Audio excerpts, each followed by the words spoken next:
I know that these humans are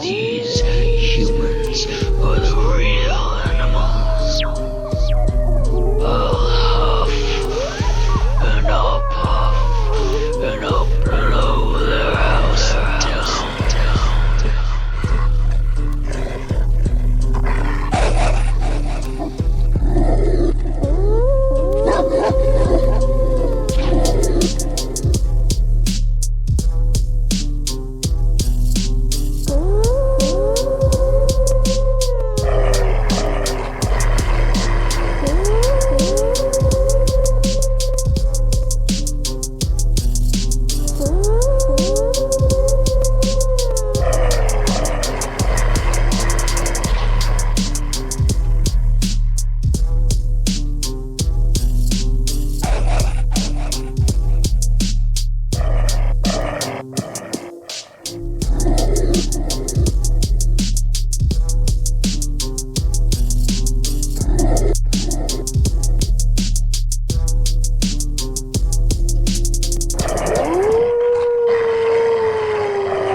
Over here listening to Colin Noir, he's sounding real goofy now. You know how it is when you make a few dollars and you're moving with certain people.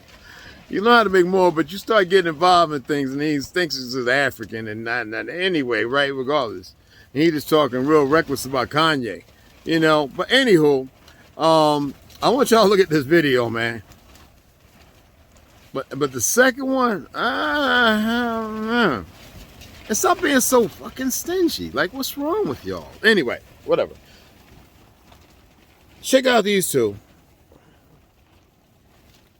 Yeah. That's something, there's some data point that everybody's missing. You know that every single vaccine maker, except one, Pfizer, was ready to deploy the COVID jab. Operation Warp Speed comes out. Trump gets told about it. Who wasn't ready? Pfizer. So what does Pfizer decide to do?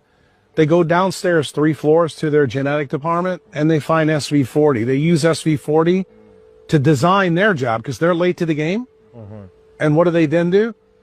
They tell their scientists to use a molecular tool to take the evidence of SV40 out, and then they present a clean version to the FDA and they get approved. Now, and SV40 is the thing that causes that crazy epithelioma turbo cancer? No, well, SV40 is what we got in the Qatar event. Okay.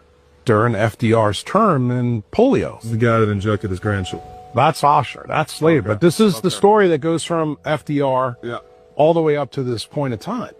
So I want you to think critically now from first principles. Tell me how a monkey virus that shows up in 1951 through 1959 now shows up in COVID vaccines that are supposed to be new and improved 75 years later.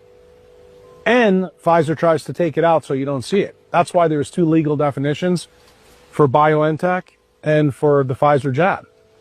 I don't know how you extract malice from that. I mean, it's pure malice. What's the official story? I don't know. What is it? The official story is they wanted to kill people. Well, that's not what they're saying in mainstream media, right? So you don't have to worry about the saying part. That's the cool. I'm just curious. Like, what? I hear what you're saying, but the story breaks. The story breaks. Yeah. So in 2021, I'm in Clubhouse, the Bitcoin room. Yeah.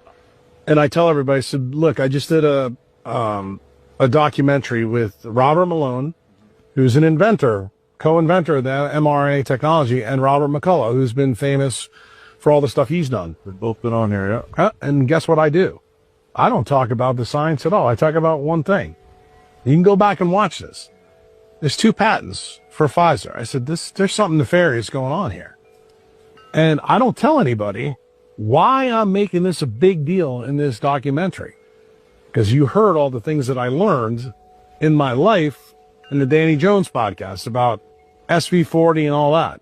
I had a sneaking suspicion in 2020 that because there was 2 legal definitions, that SV40 was going to be used in somebody's jab. And the most likely candidate was Pfizer. Yeah. So what did I tell everybody in Bitcoin Clubhouse? Don't take the jab, and especially don't take the Pfizer jab. is called usury. Usury is illegal. So in Christian nations, lending money for an interest rate was illegal. So because it was illegal for the Christians, who did the lending? The Jews. So there was Christians who could lend for 0% or didn't lend at all. And then these people called the Jews would come over and start lending money. They would start charging money. And in a couple generations, guess what would happen to the economy? The Jews owned everything. And then guess what the king did? Rounded them up and threw them out of the country. Then they go to the next country, and what would they do? Same thing. And what would that king do? Round them up, kick them out of the country. This went on for thousands of years. This is why the Jews in history have had no country. Because the king would have, they would say no usury, no money lending, and they would start the money lending, they would start the central bank to compete with the king would kick them out. They go to the next country, do it again. So this has happened over and over and over again because this quote right here from Napoleon, he was showed the compound interest tables, and he said in a very short amount of time, compound interest would eat up every piece of property in France.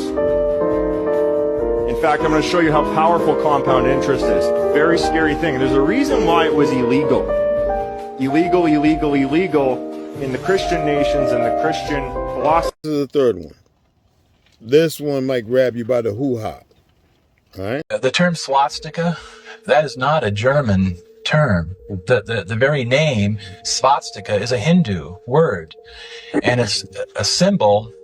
Now, most people in the audience have probably never heard of this, but in occultism, it deals a lot with energies, with powers and forces, and these powers and forces come through something that are called chakras.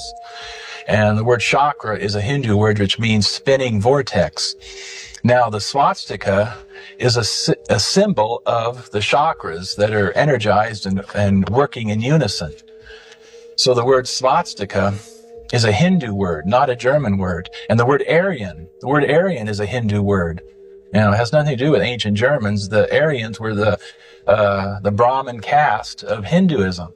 So much of the terminology and concepts that Hitler used were from esoteric Hinduism and had nothing to do with, ancient German culture or folklore at all. Leave it in the comment section if you're capable or able. All right.